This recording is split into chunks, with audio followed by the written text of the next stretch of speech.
Welcome to Insights in Sound, where we talk to the people behind the scenes, behind the technology, and behind the music. People you may not know, but you should. And please check out getitInwriting.net/shows for a full list of our podcast YouTube series. My guest is Jim Messina. He is a musician, producer, artist, engineer, all sorts of different publisher. stuff, right? Yeah. I don't want to get too into a play-by-play of your musical history or anything like that, because it's been done. You grew up in east of Los Angeles, right, in what we now call the Inland Empire? I did. From about, my parents moved down there after I left. It was actually Redondo Beach. I lived in Hermosa, Manhattan Beach growing up, going to junior high cool. school. So I was a beach kid at first, but then they moved to the Inland Empire, San Bernardino, actually Colton, California, which is where I first entered high school, and that's where I first began my musical career, which I didn't know at that time was going to happen, but I was so bored and so upset that my parents would take me away from all those beach From the cool girls, beach towns beach and girls and all the cool surfing and stuff, and suddenly I was with the future farmers of America, which was, I couldn't see that, but so I was bored, and so my grandmother lived there, and with my grandfather, and they were entertainers when they were in vaudeville, so she was the one that suggested that maybe I should take out my guitar and see if I can't find some kids around who played music, and I did. And down the street was David Archuleta, saxophone player, and I began all summer before I entered high school looking for musicians, and we finally got a little group together, and I was 13 and a half at the time. Pretty precocious. And I actually called the Grand Terrace Country Club and asked them if they needed some musicians, and they went, "What are you kidding?" 13, 14-year-old kids. And then I got, my grandmother got a call about a week and a half later and said, "Hey, you left our phone number with the people at the Grand. I think they'd like to have you actually play up there." And I said, "Really?" And I went, "Yeah, they have a lot of Air Force people, and they like to have their cocktails and their dinners and need something to do with their kids. So they said they'd like you to play down at the pool house." So you were the older teens for their kids, basically. They were about our age. We were all the same age. So we're playing music at the pool house, and they paid us with Shirley Temples, was all we could drink. So that was my first payment. It's interesting. So already you had sort of a taste of not only the music end of it, but the entrepreneurial end of it. I guess so, because nobody else seemed to have the desire that I had. They wanted to play, but nobody. And I don't know where I got those skills, but very early in life, I was putting bands together and booking dates all through high school, playing the CYO, Catholic youth organizations. I got gigs at the San Bernardino, God, I can't even remember what the name of it is now, but the Kaiser Dome, and all the school dances and hops and stomps, they called them in those days. So I actually made more money a week than my father did, because at one point in time, because he might have made $135 a week, but Big money back then. yeah, and I could sometimes make a couple of $100, enough to buy a car, and pay my insurance and the fuel. Of course, my first car was a '50 Chevrolet Coupe with a straight six. I bought it from Jimmy Webb's father, who was a preacher. Oh, I love it. And little did I know that the car, while it looked pretty good during the day, had been spray painted with white spray cans, and I think some of it was fluorescent, because at night the car would glow in the moonlight. But Could be a feature. It was certainly, it stuck out like an egg going down the road. But yeah, he sold me my first car, and he actually sold me my first wife, because when I got married to my first wife, Jenny Sullivan. He was our minister. Jim Webb was a year older than I was. He had already moved to Hollywood and was starting his career. And just about, it was 1970, so he may have already begun having some hits with Glenn Campbell. I can't remember the exact time, but Yeah. and then he married my wife's sister, so we became I brother-in-law. love it. I had no idea about that connection. That's interesting. Well, you get something new. So I know that you guys were doing kind of guitar instrumental like ventures and Dwayne Eddy kind of stuff and everything like that. Pretty much, as a teenager, I was very, very interested. I think some of the first music, as you bring it up, that I became very aware of as a teenager wanting to learn to play. I mean, there was a lot before that I listened to. I mean, Of course. my father was a musician, and from the age of 5, he was putting my fingers on the necks. But he and I used to listen to. There was something called Town Hall Party. Now, I lived in Southgate, California during my years from 5, 6, 7, 8, all through the first through the 4th or 5th grade. So we would watch Town Hall Party. We would watch Cal's Corral, and we would see artists coming up like Joe Maphis, Joe and Rose Lee Maphis, and of course they were into the Collins Kids at that time, and those Collins Kids were pickers. Wow. Yeah. Johnny Cash and the Tennessee Two. I think we saw Lefty Frizzell performing on some of those things. Yeah, Cal Worthington was quite the talent scout. He was a car salesman, man. I know. He was With his faithful dog Spot, right? Yeah, he was a salesman and had the tricks to get people to come buy cars. So and hey, and as I look at it now and where I am in my life and what I've had to do, we need opportunities to be able to get in front of an audience, to be able to promote ourselves, and that was television. That was local television for Southern California. It's an education for you, wasn't it?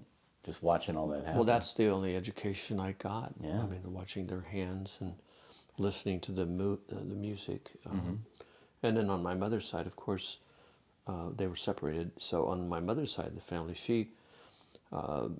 her husband was from Arkansas, so much of the music that was in our house that he would listen to, again, was Johnny Cash, Hank Snow, Hank Williams. My mother was more of a rock and roller. She liked Elvis Presley. She liked some of the race music, as they used to call it in those days, like the Cadillacs. There was a song called Zoom. Yep. She turned me on to Freddie King, Elvis Presley. I mean, so there was a whole lot of different styles, but by the time I started to play, I was beginning to really like the Ventures, a group called the Torquays. Oh yeah, I remember that. The Champs. In fact, the Champs were really the first group that I really got into because I liked the sound of the cymbals. They're playing that sort of Latin thing on the bell. And then the Ventures, the sound of those cymbals were just something that really got to me. It's interesting. Most people were focused on the guitars. I was focused on the overall rhythm of what was in there. I listened to everything that was going on. And perhaps that's why, I later became a producer, because I'm interested in everything, how it all fits together. Yes, and that's a nice segue to that, because you, at some point or another, ended up working in the studios. Now, I did a little bit of research. I know you were working at Sunset Sound, which, back when I was working in studios, which was, late 80s, Sunset was still one of the big studios, and it had quite the reputation of having started a number of people on their careers. So how did you transition from being a musician to getting into studio work? I know you built your own studio as well. I don't know what the timeline of all that is. Well, what happened for me is that I was hired out of high school to come to Hollywood in my senior year to produce records. Wow. For a label called Ibis Records. And Glenn Edwards was the owner of the company. He was a DJ working at the Disneyland Hotel, KEZY. Uh-huh. And so the last part of my senior year and the year after graduation, I worked for that company. Was that just the result of playing gigs locally and I guess being I don't know heard? how he ever discovered me. Interesting. That's, And I never really had the opportunity to have that discussion, but he was sort of a guardian angel that stepped in. And I didn't even know what it meant. He said, I mean, what do you mean produce? And he said, I just want you to go to the studio and listen. And if anything needs to change that you don't think is right, change it. wow. And So he saw something in you yeah, early on. yeah, he did. And so he got me started. And then by the time I graduated Haskell, that label, it was an independent, he closed it down. And I tried to be a studio musician, but, I was competing with trying to get dates with, you know, Glenn Campbell as a guitar player. What was his, Tedeschi? What was his name? Tedesco, Tommy Tedesco. Tommy right? Tedesco. Yeah. There was. Yeah. The quote unquote wrecking crew. Well, yeah. I mean, All those great you had guitarists. Leon Russell. You had so many people. Yeah. And they all could just read flypaper, and I was a terrible reader. So I thought, well, you know what? I'm not going back to San Bernardino.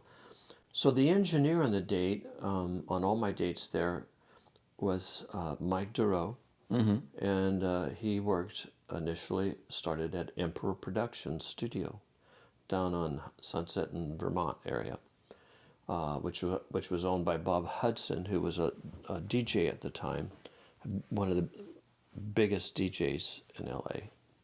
KRLA was his label, I believe it was. And so I went to Mike and I said, hey, I don't want to go back to San Bernardino. And I had been producing all the records with him as the engineer. And I said, I was wondering if I could apprentice under you. I said, if I can't make it as a musician, I want to stay here and do something that I love, and I always had a sense of I used to build radios and stuff as a kid, and so electronics interested me a lot. So he took me under his wing, and we would get projects to do together. I would help him with Casey Kasem in terms of the editing that had to go on, or Dick Clark. Dick Clark, yeah. Dick Clark stuff. And so I learned how to edit, learned how to sweep studios out, learned to sleep on couches a lot.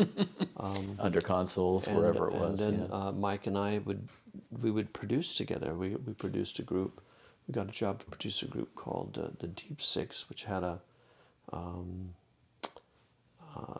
local hit in LA called The Rising Sun, which we were supposed to actually do the whole project. They were so grateful for us getting them ahead, but then they went to a label, and that particular Liberty Records, Joe Saraceno said, "Nah, we produced the record," so that got snatched out from under us. But not uncommon. I was just one of many. So we got jobs together to build studios. We built a studio in Joe Osborne's garage. He had a Mellotron, and so he couldn't afford to pay both of us. So I volunteered to do it for free if he would just give me a few pointers on bass, because when Mike and I produced stuff, I played the guitar and the bass, and we brought in a drummer. So I figured I loved his playing. We also built a studio called Universal Audio. Universal Audio was financed by a gentleman from Texas, who he had run into two guys from Shreveport, Louisiana, named Al Jones and Sonny Jones. And Al Jones and Sonny Jones' sister had been married to the late Hank Williams, as well as Johnny Horton, both of which passed before she did.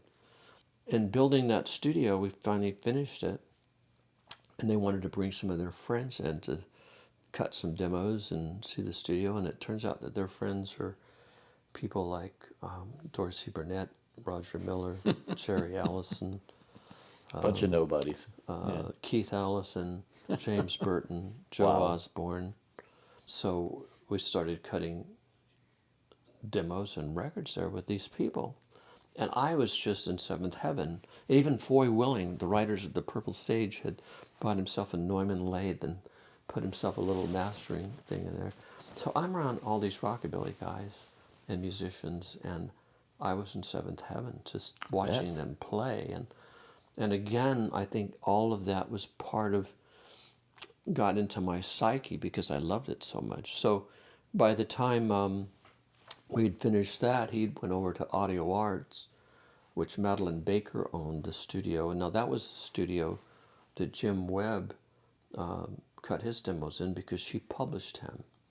So Mike, it was interesting. Mike is a genius, and inside of his genius, he has a difficult time sitting still and taking orders from people. We all know somebody like that. He would get a job someplace and finish it, and then they'd want him to work. Of course, he needed the money, so he'd work for a couple of weeks. Then he'd call me and say, "Hey, I think I have a job for you." So he would call me. I'd come in and I'd audition for them, and I'd hire the job, and he'd go off and do something else that he wanted to do. So I was an engineer at Universal Audio, and then I was an engineer at Audio Arts. At one point, I was starving to death, and I needed a job, I think, before those dates. And there was a place called Harmony Recorders that Bob Ross owned, and it was a big it was a big copyist thing. He eventually sold it to Motown. And Bob needed a mastering engineer.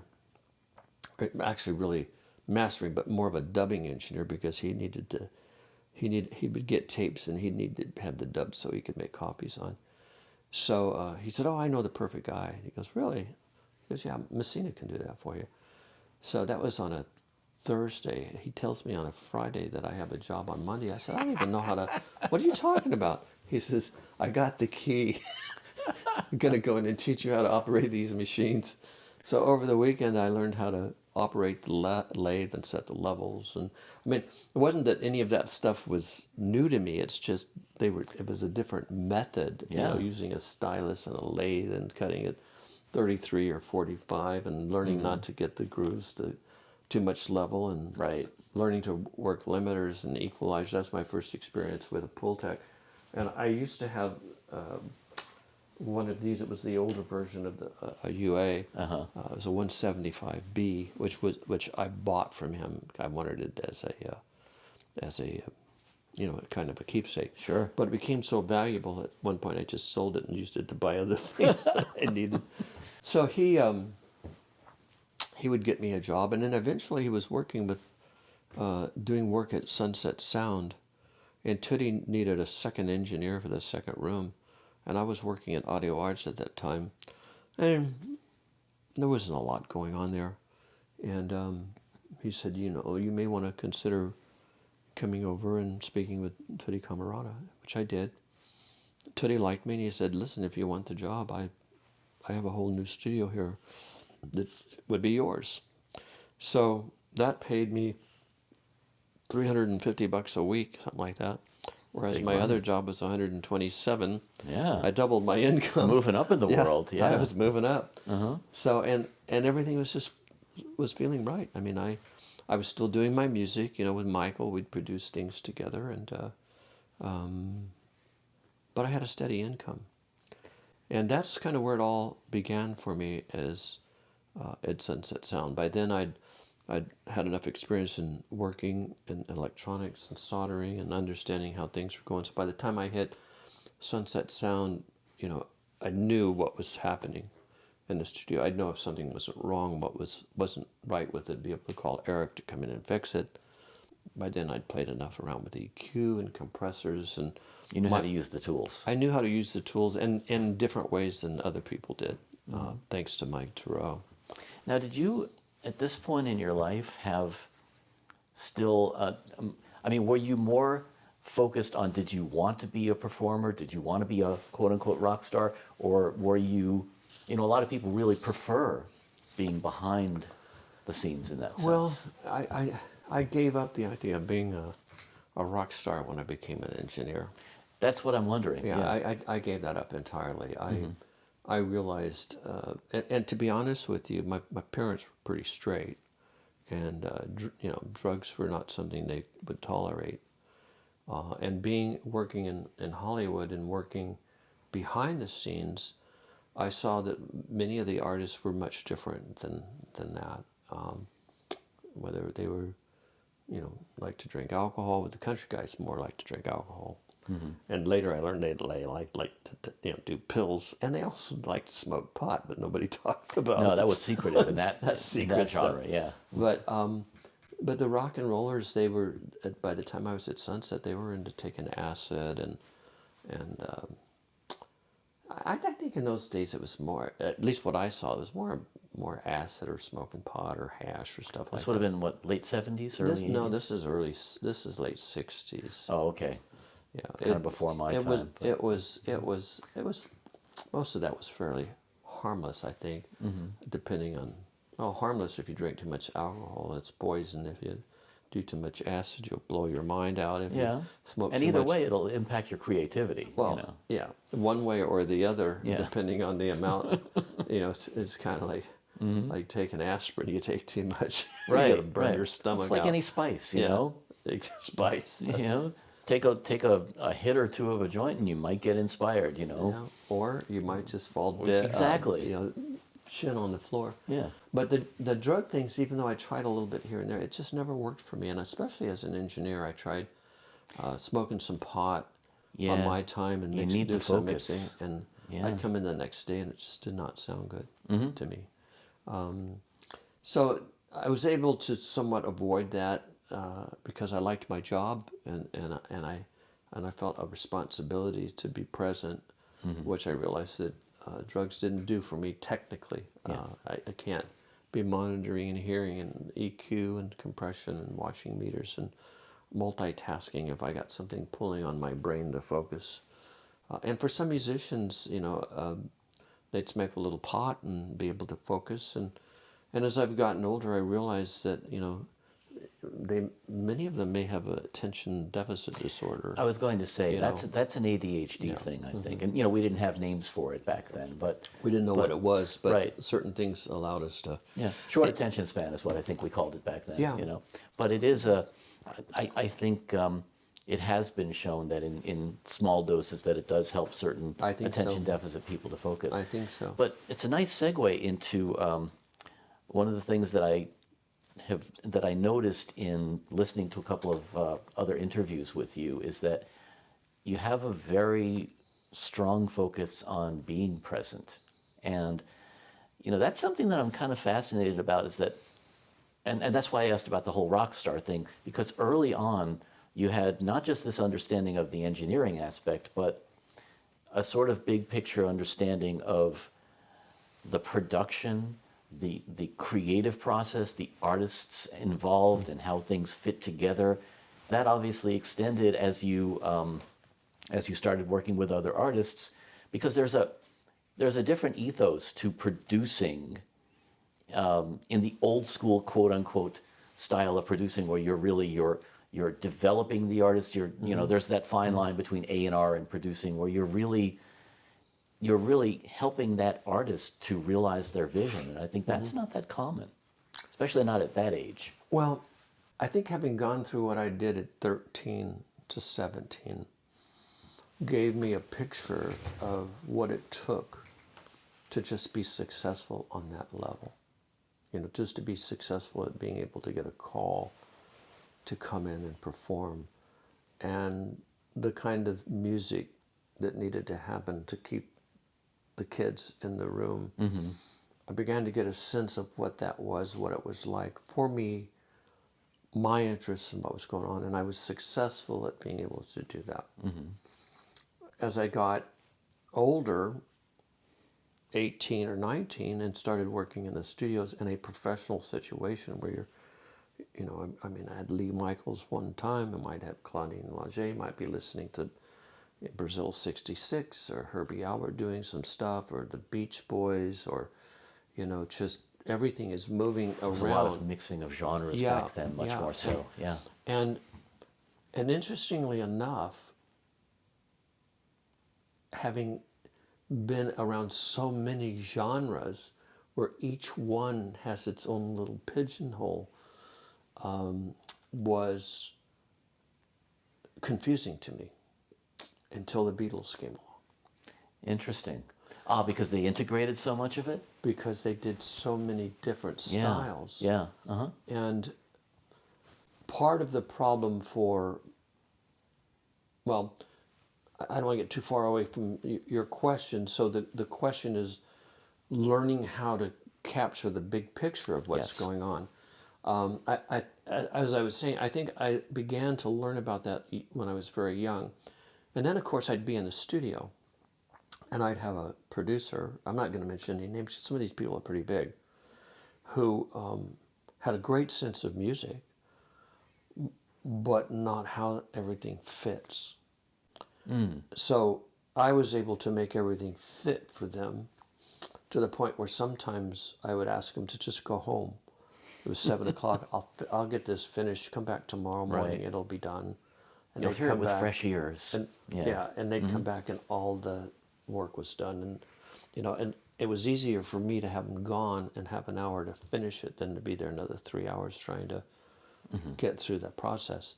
To the point where a number of them would just hire me because they could get their work done quicker. And eventually the communication was such that I knew what they needed, what they wanted, and you know, have things mic'd and ready. And so that whole skill level of listening to the producer, who is a commercial producer, who has a sense of the music and what's working, and they're also working with artists that are out there performing, and they're developing the career, I began to see where some of the pitfalls were, in my opinion, and also how some of them were played to keep them focused and working in the studio, keep their mind on what they were doing. Are you speaking about musically playing, or the psychology of it all?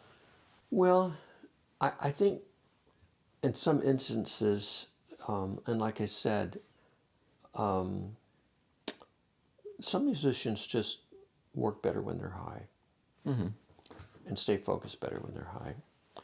And I think that whole process of being in an environment where that's happening was encouraged by the people who are trying to get the work done. For me, it didn't work. In fact, for me, it was very difficult to be in a situation where everybody's high and I'm not, because I'm not sure. Yeah, you don't know when to laugh, and Well, yeah. you know, I don't know when I'm need to back off or Yeah. leave it alone. And there were times when I'd hear something that wasn't right, but they loved it. And I'm there to satisfy the client, not Right. satisfy me. Unless the client says, I'm not sure of this. What do you think? Well, here's what I think, and this is what I would do. Are you okay with that? Well, no. Okay, well, what do we need to do to change it? How about this? Yeah, I like that. Okay. So the same is true with people who were drinking.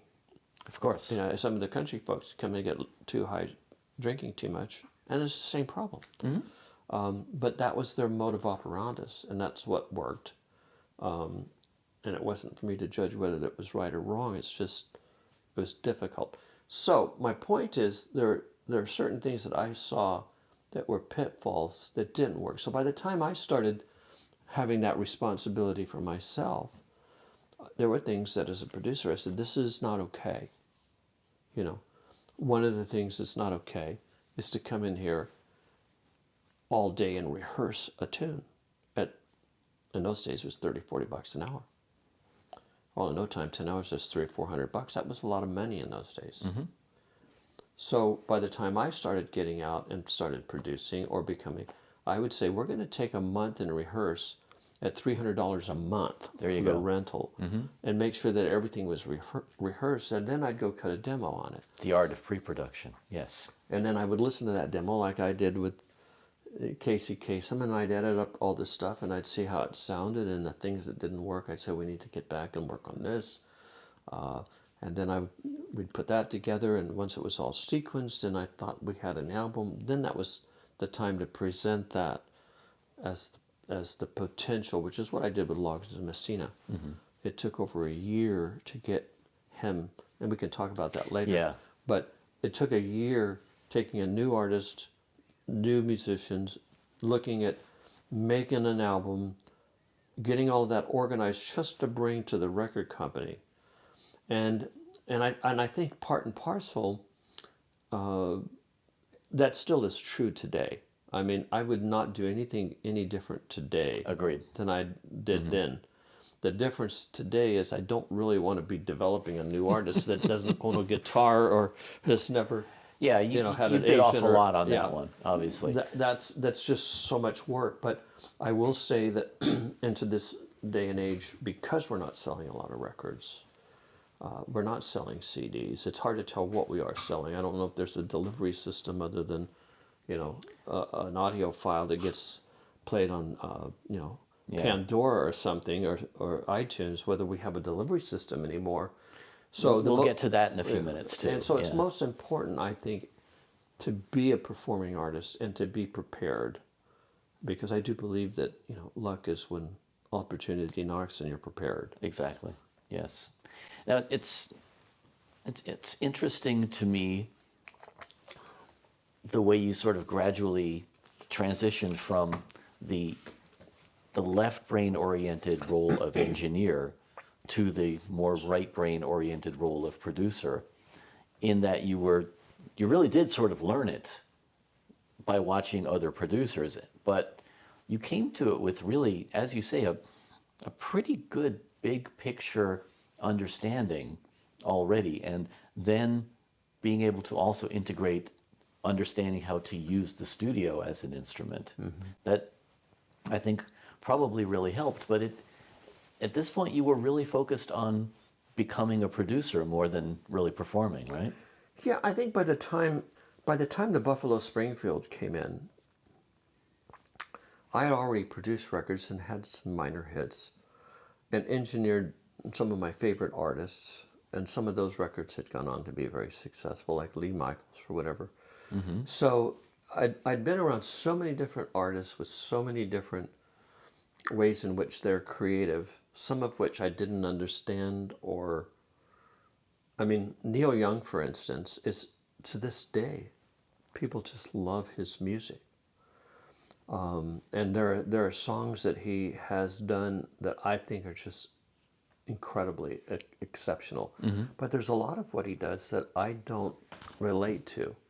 And I think it's because there's a little bit of chaos in how he creates and the way he goes on. I think that's intentional. And whether it's intentional or not, it's Neil. It's you have to ask yourself, Picasso, I used to think painted like a child until I realized that when he was really young as a child, he painted like an adult.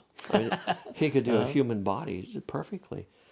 But I believe that each artist finds this perspective, Yes. that where their brush strokes create an image that people resonate with. And after many years of listening to Neil, for instance, who I'd worked with in the beginning, I realized that he had a way of looking at music and creating it with an energy, with an edge. In fact, I traded a guitar with him.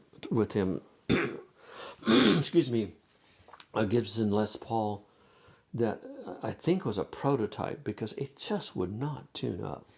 I did everything to get that guitar to tune up, and it just didn't sound good for me. And he had a Gretsch one time, and I was asking him if he wanted to sell it, and he said, well, I don't know, I might trade it for something. And I showed him that Les Paul, and he goes, I like this, I'll trade it. I thought, great, because now I got a guitar that's in tune. Right. And that's been one of his favorite guitars over the years. And I've listened to him play it, and I go, that just it has an edge to it that he can take and and make into an art form. Sort of microtonal. It's Stuff? just a little bit off. Yeah, It's just a little bit off. But so was Rachmaninoff in terms of his Sure. style. So Yeah. I began to understand it more and how it is that people appreciate his music as art. Well, that's artistic nuance, which is another thing that you. One thing I noticed with a lot of the artists and a lot of the productions that I've heard from you, as well as your own work, there's a lot of focus on vocal nuance, and vocalists in particular. I mean, that's the one instrument that you can't fake. I mean, even with AI, you know, there's not a real way to get. I think if there is any instrument that really shows the true human spirit, it's the voice. And some people just have these really identifiable characteristics to their voice. And you seem to have a very good perception of that, and you bring that out a lot, both in your own vocals and Kenny's and a lot of other stuff I've heard you. Well, it's a resonance that I sense. For example, when I told you with the Champs, it was something about that cymbal, the cymbals and the rhythm and how that all tied together. For instance, with Kenny, what I found interesting about Kenny was that it goes back to Poco, where before I started working with Kenny, I got a job with CBS after I left Poco. I got a job as an independent producer. And my disappointment in Poco was the fact that our music was too country for rock stations to play, and too rock for country stations to play. So they wouldn't play I can it. see that. Period. Yeah. Even though the group could sell out theaters, we couldn't sell records. And that was during an era when really there was a lot more intermingling of genres than there is now. Well, yes, on the radio stations there were. Yeah, I mean, But the the FM art, stations. but the artists were still. Yeah, true. you were pigeonholed. They were true to whatever they were creating, trying to create. If you're acid rock, you're acid rock. You know, this is even before country rock. If you were folk, it was folk rock.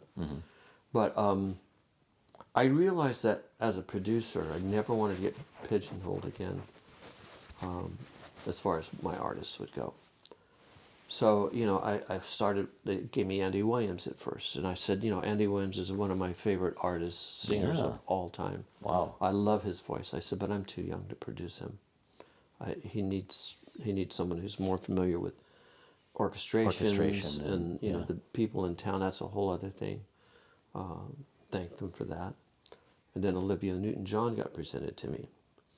And I loved her voice, but her music was pop, and it was contrary to who I was. I was going to ask you if you eschewed that characterization. It was contrary to who I was as a person and what turns me on. And I suggested that she find somebody that would be more in that style of music that could deliver that. And then the other artist that came to me was Fogelberg, Danny Dan Fogelberg. Fogelberg. He wanted me to, you know, produce him, and it was a great voice. And I asked him, I said, why would you choose me as your producer? What is it that I have to offer that you feel? And he said, well, that's an easy one. And I said, well, what's the answer? And he says, Poco. I want to make a Poco album. And I went, ugh. You just did like a couple of those, right? I just did 3, I think. And I said to him, I said, you know, I never made more than $125 a week working in that band. And the songs were too rock for country and too country for rock. And I said, I just can't go down that road anymore. It's interesting because I would say Fogelberg fit into that same description to a certain extent. Too country for rock and too rock for country. Well, and maybe that's what I sensed. And I just I didn't want to have a failure on the first. So when Kenny came to me, he came to me when I was still working as in Poco in the summer. I was finishing delivering, and Don Ellis, who was not the musician Don Ellis, but Don Ellis was working for CBS as a. Oh, he was an A&R guy, wasn't he? Well, he was in the beginning. He was just artist development. Okay. And you were at this point, even though you were in Poco, you were still focused on being a producer. I was focused on getting a job at that point with CBS. Interesting. I was. So you're in a successful band. Yeah, I was finding somebody to replace me. And in fact, that's when I had the train ride with Clive, and I told him I wanted to leave Poco and work as a producer, and would there be any interest there? And he said to me, perhaps, he said, but I think the thing you need to focus on first is finish this album with Poco. You're going to need to find somebody to take your place. It needs to be smooth so that there's no, weirdness with the band. And he said, after that happens, let's talk. Was he something of a mentor? Because I know he was to a lot of people. He was for me in many ways. And Clive was He's a controversial guy in a lot of ways. Well, I think the people who tried to rub him the wrong way, and I mean, he got rubbed the wrong way, but he was honest. He was straightforward. He had a passion, still does, I think. From what I see. Yeah. A passion for music. He's not a musician, but he has a sense of it. And him and Amit was the other one. Guys who were not musicians, but really just understood it in this intrinsic way. Well, I think they also felt the passion, and they also felt the personalities and the charisma. Yeah. They tied all that together, and for them, that was the way in which they could be successful. And part of that is sensing and feeling that. I do believe both of them had that. Yeah. Nonetheless, I heard what he had to say, and I went back, finished the record, and when the time came, I left the group. My attorney negotiated a deal. And it was actually funny because Clive asked me to put together what I thought I was going to need. And I still remember to this day putting a budget together. And I told my wife, I said, gee, we're going to need at least $350 a week. And I'm thinking maybe I asked for $350 a week for the first year, $400 a week for the second, and maybe $450 for the third. And I put all this stuff together and Daring. gave it to Clive. And later I found out he giggled because that was such little money to them. And they cut a deal and gave it to me in advance. The first year in advance, second year that the way. So for me, I was happy. I could pay my bills, and I could be a producer. And a good deal is when everybody is happy with what they got. Sure. So I started out my career with that, and by that time, Don Ellis had told me back in June or July when I was on the road, that he had this, his friend Dan Loggins had a little brother named Kenny that they thought was really a good artist, and that could I listen to his tapes? And I said, well, not now, but maybe when I finish Poco here, I should be done in October, November. I said, I'll be happy to. So I get a call from Kenny, and he says, hey, Don Ellis told me to give you a call, and maybe you'd like to get together and hear some of my tunes. And I said, yeah, I remember that. I said, yeah. So we set an appointment. He came over and visited that night. But when he came in, it was kind of shocking because, he's fairly tall, parted on his hair, scruffy beard, braces on his teeth. I was a little bit shocked by, because they think he could be they want him to be a rock star. You saw quite the rough diamond there. He was a very rough diamond in those days, and very sweet, kind. He is a gentle soul. So we sat down, we started talking. I said, so let me listen to your tape. And he says, I don't have any tapes. And I said, oh, well, Don said you had a tape. And I don't have any tapes. And I said, oh, well, then why don't you pull out your guitar? And he goes, I don't own a guitar. Ooh. So at that point, I'm beginning to think, are these guys putting me on? Is this a put on? You know, because things like that used to happen. I said, well, I'll tell you what we're going to do. I said, I've got a closet over here with a couple of guitars. And I said, what would you like, a steel string or a nylon string? He said, oh, I'll take the nylon string. So I pulled it out. There was a little footstool, leather footstool, and my Sony tape machine was set up with the mics. And I said, here's the guitar. There's the recording. There's the mic. Press record and said, sing. So that evening he sang Danny's song. He sang House at the Corner. He did a song called My Love's Gonna Tumble on You. Avihivala, I think, was part of that tune. Old Black Smoke was another tune. And anyway, we recorded. My wife made some tacos for us. We laughed and giggled, and he left. And Jenny says, well, what did you think? I said, man, I don't know what to think. I said, most of this stuff is folk music. I said, we've already done folk music. It's, you know, Leon Russell's out. You know, you got people like Dave Mason, you know, Bonnie and Delaney. This stuff is already moving. Yeah, and we've going. evolved beyond that. Yeah, and I just did not know what to think. And yet, you know, I was 5 or 6 months into my deal. I hadn't done nothing. So I decided to invite him back.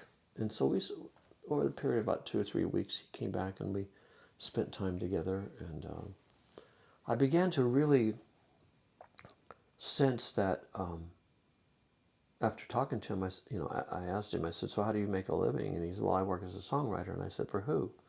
And I think it was Wingate was the name of the company.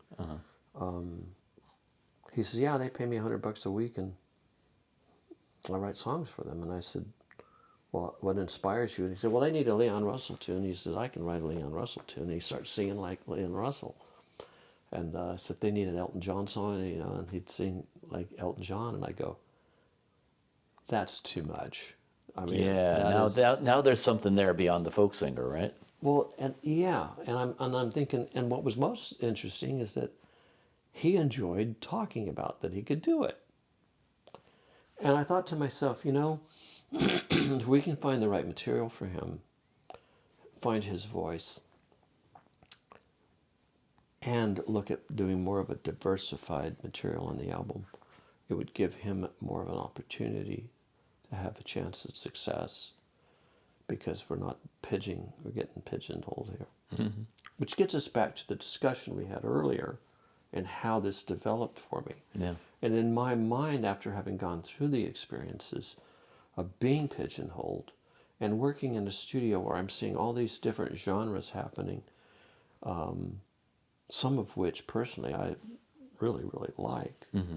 So the wheels started turning for you. About Yeah. developing him, see if I could get him to focus on doing different, which he liked. I mean, he liked doing country music. He liked doing blue-eyed soul. Yeah, he liked had doing- that sort of R&B thing to his voice. Well, he grew up listening to that with his brother and stuff. So he was inspired by that. So for me, Kenny had the potential of having a career recording-wise that could perhaps sell some records. But the problem was that he had never had an agent, never had a manager, was just starting to have an attorney, never had a band, never been a band leader. So there was a lot of work that would have to be done, because you can't sell records unless you can get out and perform them. Right. And in those days, the companies they had tour support. They wanted you to get out and promote these records so they could sell them. So this was where you became almost, more than a producer, really like an A&R guy and artist development and everything. And because I'd been around all that all my life, I had a sense of, and I also had the respect and the ear of people like Clive Davis. I had their ear and their trust. So they knew I wasn't going to go in there and waste time because I had a whole different approach about that. Yeah. But anyway, long story short, it was quite a job getting Kenny to the point to where we could get him in the saddle so he could start, riding his own horse. Now you, at this point though, still did not expect to be performing again. No, I did not really want to go out again. But part of the problem was, once we did get the band together, was trying to find a way to get attention, getting him attention. So in the process of putting the band together, he didn't own any guitar, so I was loaning him my instruments and amps and all that stuff. You really were den mother and everything, weren't So you? it was one of those things where we'd start, we'd work on some arrangements and songs together, and I was starting to sing more and play more.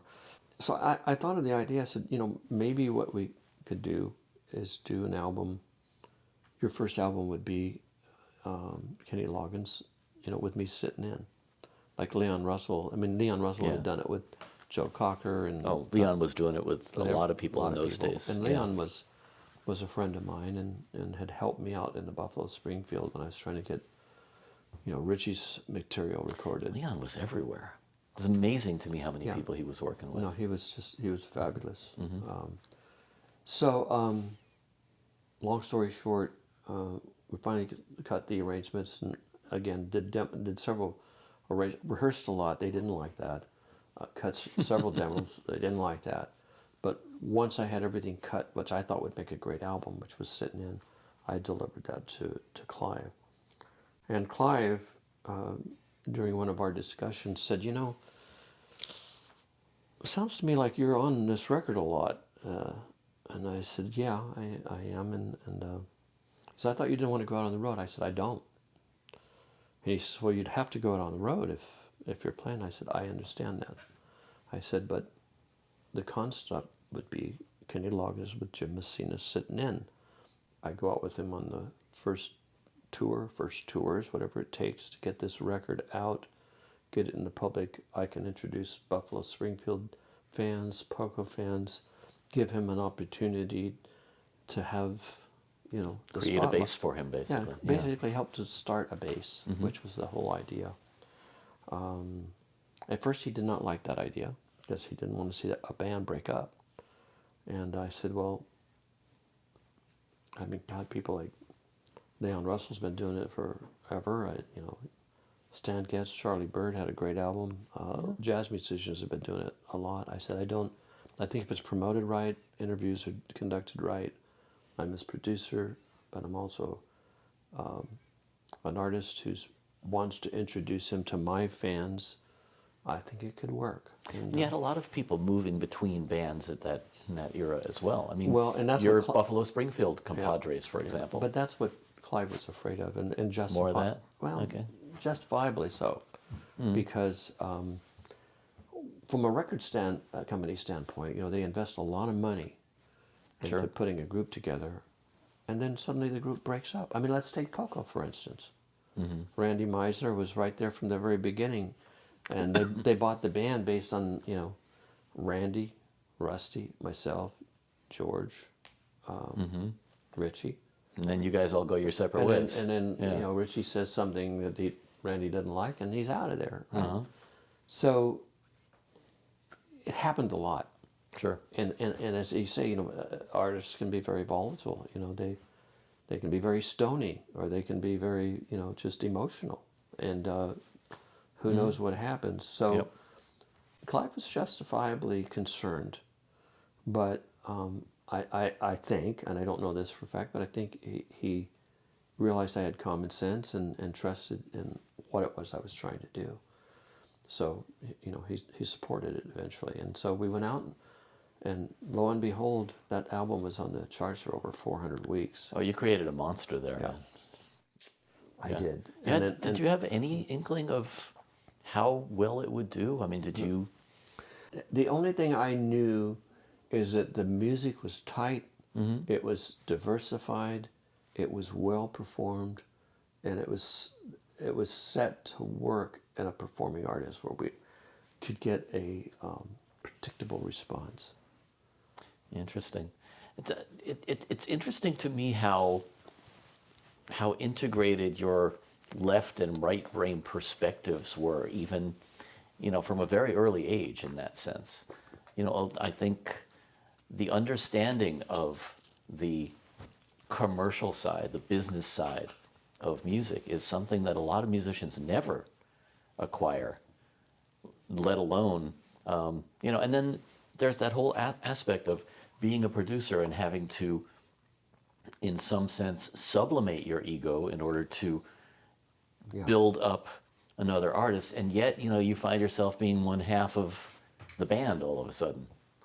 Yeah, it's a difficult situation. I didn't realize how difficult it was going to be until I got in, and finally, when that first record was successful, Clive then came to each of us really and asked me, "Would you consider staying on with Kenny, doing a Messina Loggins thing?" And I said, "I don't know. I said, I don't think I can do that and also produce records for the label." So you really were prepared to leave even after the first tour? Oh, yeah. At that point? Yeah, yeah. Uh-huh. But Clive said something that was really interesting, and it was sort of an eye-opener. And he said it in such a way, to this day I'll never forget it. He said, "I know you want to be a producer," and that's what we talked about on the train. He says, "but you need to take into consideration that what's happening right now is something that only happens once in a person's lifetime. If at all. If at all. And you have the opportunity right now to perhaps do something that you set out to do that you didn't originally do." He said, "I just want you to think about it when you're making your decision. And if you don't want to do it, you still have a deal here with me.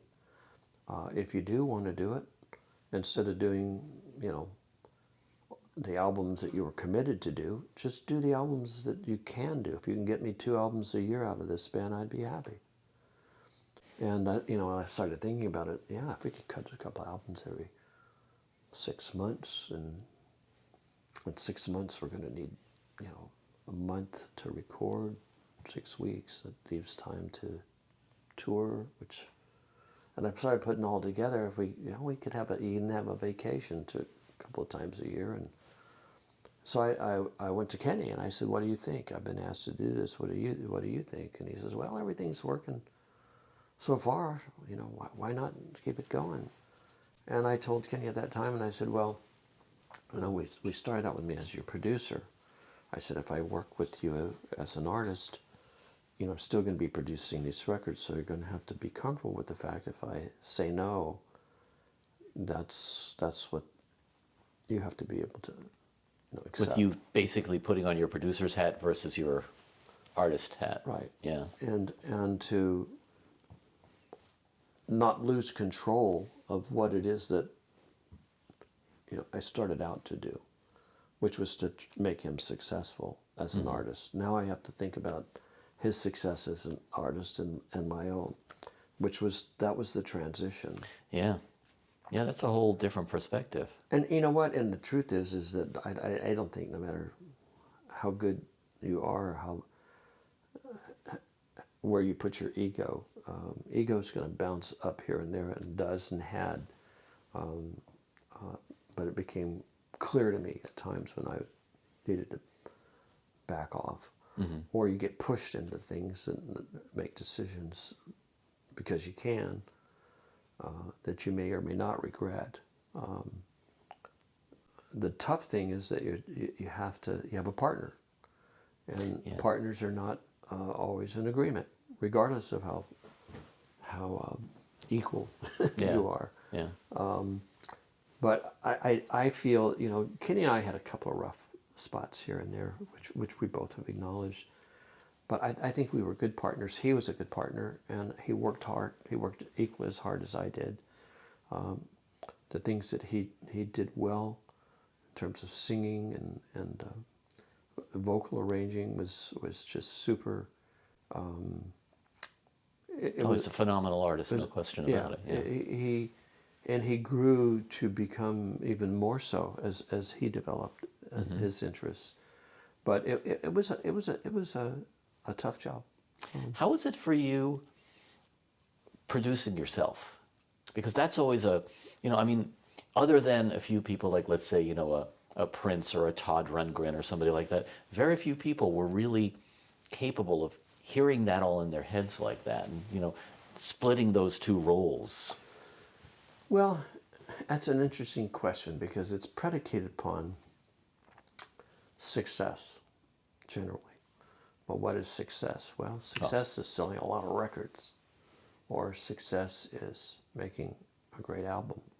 And whose opinion? Right, and those are not necessarily mutually exclusive, but have an affect when it comes to, as an artist, saying, am I successful? Yeah, yeah, exactly. So as a producer making commercial music, if the records don't sell a lot, they're not really successful, are they? But as an artist making a record that I like, that sounds good. If it sells 10, you're successful. Yeah. Well, not just take out the consideration of it selling anything. Exactly, yeah. Are you proud of the music? Am I happy with what I have? Am I willing to put it out there? Yeah. The fact that I am and willing to put it out there is a success as an artistic endeavor. I don't find it hard to produce myself because I pick the musicians that I think can best do the work. I write the songs to the best of my ability. And I do know that being commercial has a lot to do with the promotion of that. Sure, of course. And record companies and movie studios have ways of making things successful by getting it out to the public. Right. Whether it actually is good or not has no bearing on that. Has no bearing on their effort. And we also have to realize that people, in terms of their taste, well, take Neil, for instance. I think he's an incredibly successful artist.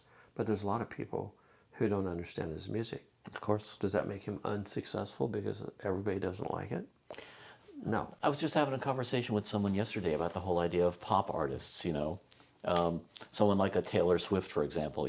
I'm not her demographic, but I appreciate what she has done from a creative perspective, and from a commercial perspective. I think when you look at Neil Young and you look at her at two opposite places, both of them are extremely successful. My daughter loves Taylor Swift.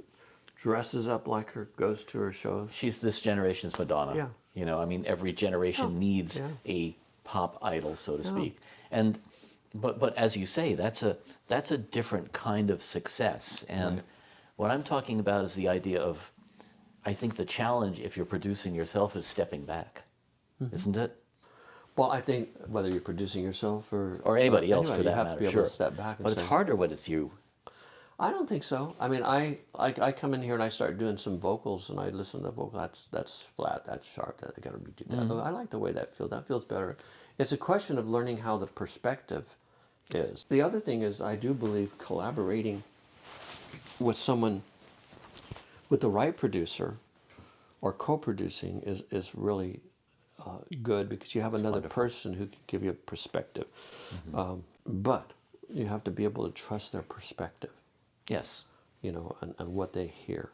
And sometimes that's different for one project versus another, even with the same producer, the same musicians. I worked with a very successful producer one time who I liked as a person, but I thought he was just totally off base with me. In fact, he confused me and confused the musicians so much, so we didn't want to work with him. Yeah. Yeah. It's a chemistry thing to a certain extent. It is a chemistry, and again, it's what the producer brings to it. If they're not a musician, then it's all perceptual, conceptual communication that's going on. You got to say, well, I don't quite feel the groove. Right. What do you mean by groove? This thing is grooving. What do you don't hear? Well, I don't hear that.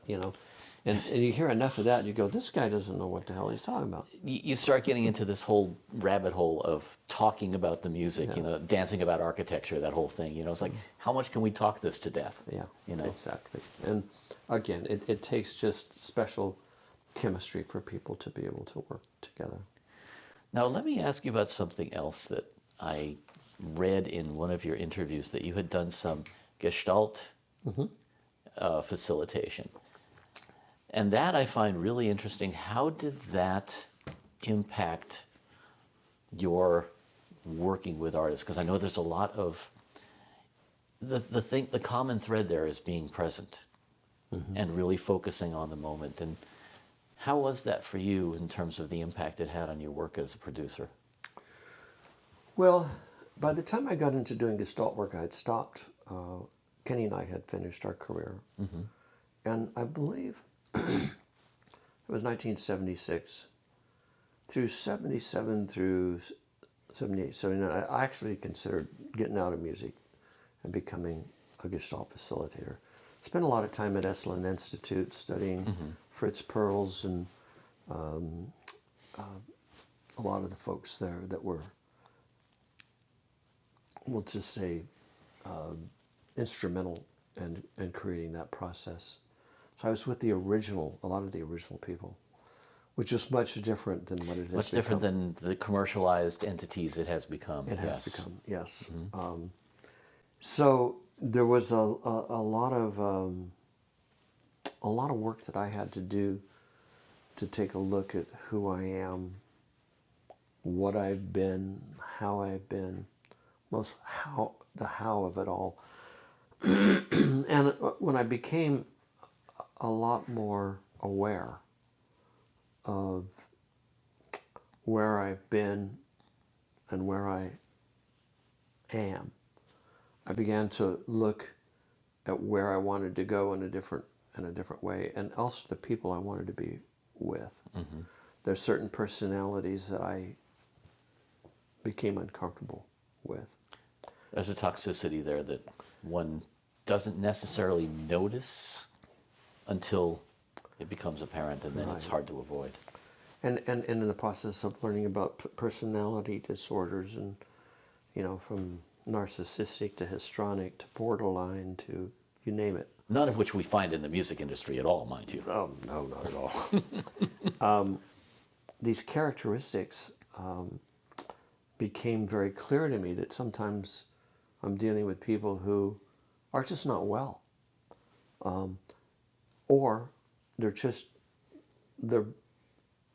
in an electronic sense, they're biased in a certain way.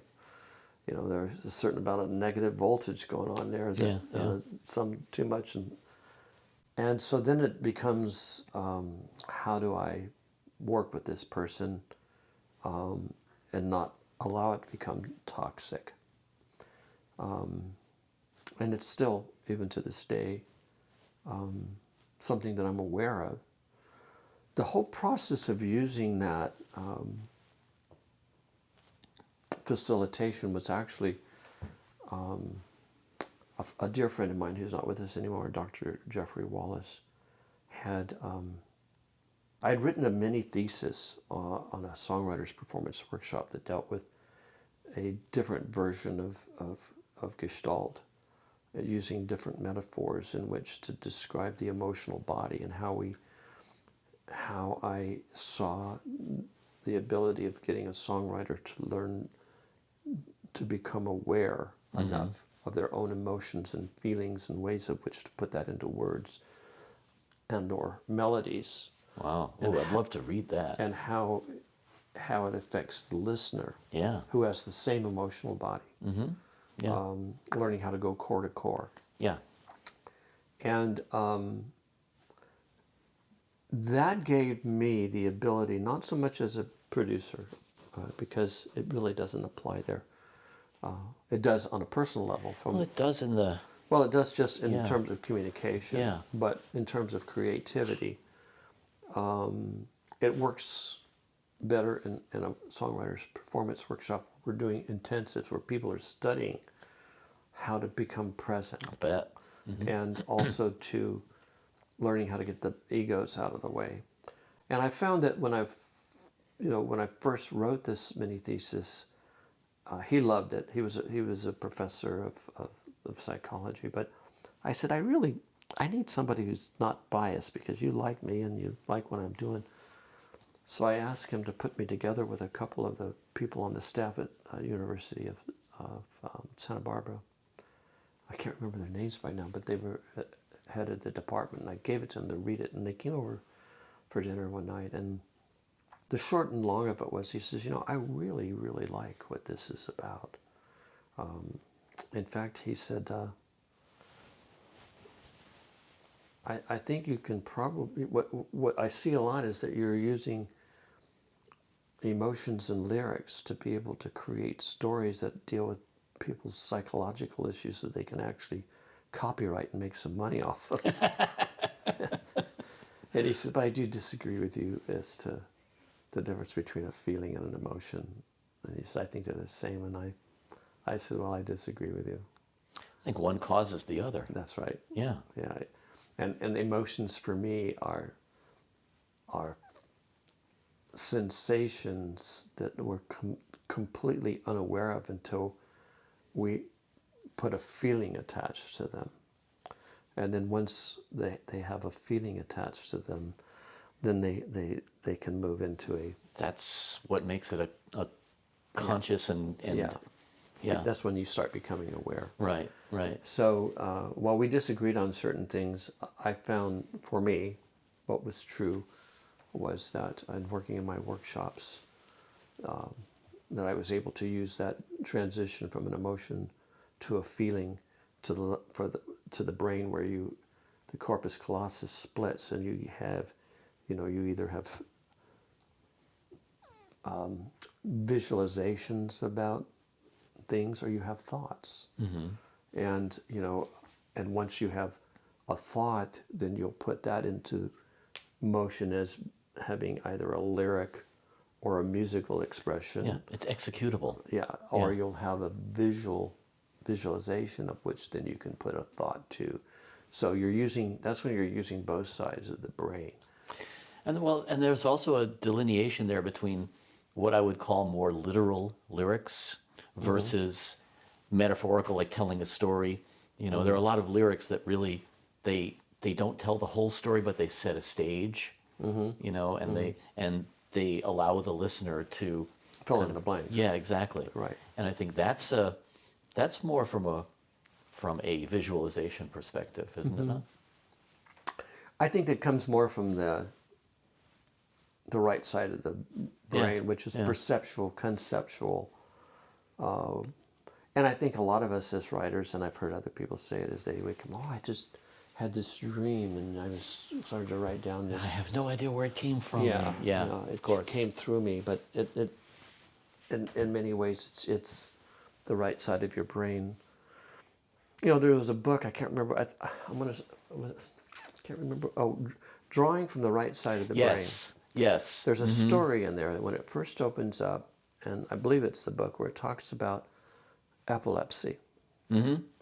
And it talks about the cutting of the corpus callosum that controls the left brain, the right brain. And they had a test where somebody had a table, from what I recall, and underneath there were these knives, forks, and spoons. And the question was, with your left hand, pull out, or with your right hand, pull out what you see. And there was a spoon up there. And the person pulled out a fork, and the other hand took and put it back in there and grabbed what was supposed to be, so that they could make the difference. And that was such an interesting visualization for me to understand that we do have two brains, and each of them help the other communicate what is you're either feeling or you're thinking. Yeah, but manifested in such different ways that it's almost uncanny that they can intercommunicate like that. And yet... Yeah, I don't know how or why, but they do. Yeah, yeah. And I can only see the affect that it happens. And I do believe that we do that every day Oh, absolutely. without them being cut, and that's that instantaneous sort of Yeah. way in which we make Yeah. a decision or we become aware. Have you read? There's a book by Malcolm Gladwell called Blink. It talks about how we make those split second decisions based on the very first information we get, and how that then colors. Even if we sit there and reevaluate and go into a lot of depth, it's hard to let go of some of those. I've had some of those things, and it happens in weird things, like a bunch of numbers will come at me, and I go, well, that's a whatever, and sure enough, that's the answer. And I go, where did I get that from? Yeah, yeah. You know? Oh, absolutely. So, but at any rate, I think that it's hard to, at many times, wear many different hats for many different reasons. Sometimes, for me, I find I'd rather have somebody here that I could bounce off of. But I don't like having engineers working with me anymore because they talk too much and they take me off focus. I'd rather sit here and engineer it myself and be alone. You need an engineer who can read your mind. That's the ideal holy grail right there. You know, someone who can do all that engineering, all that left brain stuff without me having to tell them. Yeah. Yeah, that's. Yeah, or they're just, that's what they love to do, and they're listening, and they're doing everything they need to do to make it sound good, so that when I come in, it sounds good. There's only a few engineers that really had that kind of perspective about them. Well, yeah, and I don't know that I've met them, but the problem for me is that people want to talk. And it's that ego again. Guess what happened to me last night? Or, you know, they got a joke or they something. And they don't realize that just takes away all the creative energy that's going on. It's a distraction. So I found that I can spend 2 or 3 hours in here alone, get a good vocal down, and I'm tired, turn it off and go away. I could see that, yeah. I mean, I can see the benefits to working solo like that and being able to focus. I found working with Paul Wolf after we had recorded our stuff was very creative. Paul's an interesting cat. He really is. Yeah. You know, he has a different focus than a lot of people in terms of his left brain, right brain. Because he's so left-brained that when he removes himself from that, he has a very different right brain perspective. I think to be honest with you, I think he has a good balance of both, but I think what he uses, and what we perceive as the left brain, see, he's had no education when it comes to electronics. Which blows my mind. Everything that he has is all perceptual, conceptual, and he has the way of tying that all together and seeing how the numbers work because he sees the outcome. To me, that's right brain. That's creative. Yeah, I could see that, sure. The left brain is the one that tells him whether or not his thoughts are correct, his perceptions are right or not. So he has, I think he has an extremely highly developed brain on both sides. But the one thing he does is he has emotion and feeling. Yes. He's an honest, caring person, and sometimes it's really hard to find that in people who are the genius that he is. Yes. No, I agree. So let me bring this full circle and wrap with a question that you've sort of touched on a little bit in your own career. So we're in the year 2023 now. The way we record music is so much different. The way people consume music is so much different now. I mean, I've taught school, and I know that there is an entire generation of musicians now who have never played in a band. And that in itself is so different in terms of how it impacts the creative process, let alone all of the technology that we now have, which gives us the unlimited choices and the paralysis of analysis and all that stuff. So coming up in the era that you did, you had the benefit of being able to shift gears, right? Like, I know this is what I want to do, but wait, all of a sudden there's another avenue, and this happened to you obviously more than once in your career. Where there Another was avenue. What avenue? for example, your situation with Clive, where Clive said to you, this is a one in a lifetime opportunity." You were focused on being a producer. You were able to, I hate to use the word, but pivot into something else, and yet still maintain a lot of what you wanted to do. That's exactly right. What kind of advice would you give to 15-year-old you in this environment that we have today in terms of career pursuit? Boy, looking at myself at 13, I just wanted to be in a band. Looking at myself at 17, I was in a band, but I wanted to be in the record business. Graduating and being in the record business, I realized that, well, my record listing is not working anymore. Should I go back to being a musician? Well, I'm not good enough to be an engineer. I mean, a musician. These guys are just too good for me. So what are my choices? Just to look around in my relationship and see, I had a choice to make. Do you go back to San Bernardino, or do you go in a direction and when you used to build radios and get all, I can do that. I think that no matter what you do, you have to follow your passion in terms of the goal that you've set for yourself. But you need a goal. And you need to know that there's a process that you have to go through to get there. It's not immediate. There's too many folks think immediate gratification is what they need, but it's enjoying the process and understanding the process and realizing that it's job, which means I need to make some money doing it, making choices that you can make money at and feed yourself, but still be a part of the passion, even if you have to, take some shit to get there, because nothing's perfect. It's never going to be perfect. Even when great success happens, it's not perfect. There's always some sort of challenge in there of either keeping it or dealing with some personality disorder that you not even aware of what it is, but it's there. I would say just follow your passion and prepare yourself. Be prepared, study, and be open to change, because something may come along that would be a better direction to go in,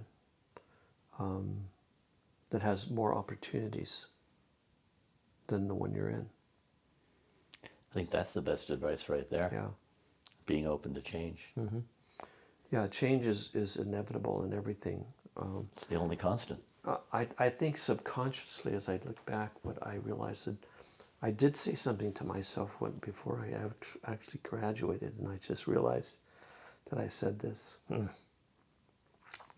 I said, I want to know everything from the resistor up to the legalese in my career. It's a pretty lofty goal. Yeah. And I realized I said that. And what's interesting is that that's what I'm doing today. I'm still dealing with transistors and resistors and potentiometers, and I'm, music and publishing, and then it gets back up to the legal end and the contracts that I have to look at and understand, and if I can't get them to my attorneys before I sign them, knowing what I'm getting involved in. And I fear that a lot of, and there's always this temptation, there always is, it's just in different forms, but wanting to be a, how do I say this?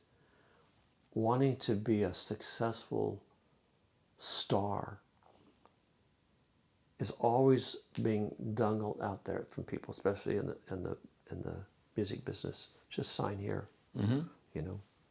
And I've seen too many of my son's friends do that, sign deals that I told them they need to really think about what they were doing, and they'd sign them anyway, and then found themselves in hot water and just giving up and going off and doing something else in life because somebody bought just too much of them. Yep. They couldn't get out of it. So I do believe that it's really important to try and understand everything as much as you can about what you want to be involved in. You know, I have to understand a lot about these circuits because sometimes I have to repair them and take them apart. I have tools to do that. And I have, you know, books that tell me how to repair this or do that or schematics. And if I can't, then I go to somebody who can. But try to fix as much of it as you can or know as much of it as you can until you absolutely need to go someplace else to do it, because that's part of the process and training. Well, and then also when you bring in someone else, you know that they know what they're doing. Right, especially when it's fixed. Yeah. Yeah, no, it's hard to give it, you know, and I guess, you know, for me right now, the answer to this question, because I'm still performing and out there. I'm back where I was when I was 13 again. I'm just focused on performing. When I was 13, I was just focused on performing because That's what you got you into in the first place, right? exactly. So I'm right back where I am, except I have this knowledge now that I have this repertoire of songs that I can play that I know people are going to like, and I have great musicians that I know are going to play them well, and the audiences are reacting fantastic. I think one of the best compliments I had based on what you said to me was, you know, with everything that's going on and the way things are working, I did an interview with a person at XM Radio, and they requested the interview. I thought, that's nice. Turns out this person was at one of my shows at the Paramount Theater when I was performing this last tour. And the first thing out of his mouth is he says to me, I just have to tell you, I came to one of your shows and I'm thinking, uh-oh. Right. He says, you know, I was so impressed with the repertoire, the different genres that you went through, from acoustic to country to rock to jazz, you know, to, he says, I have not wanted to go out to concerts in the last few years. He says, it's just nothing out there really.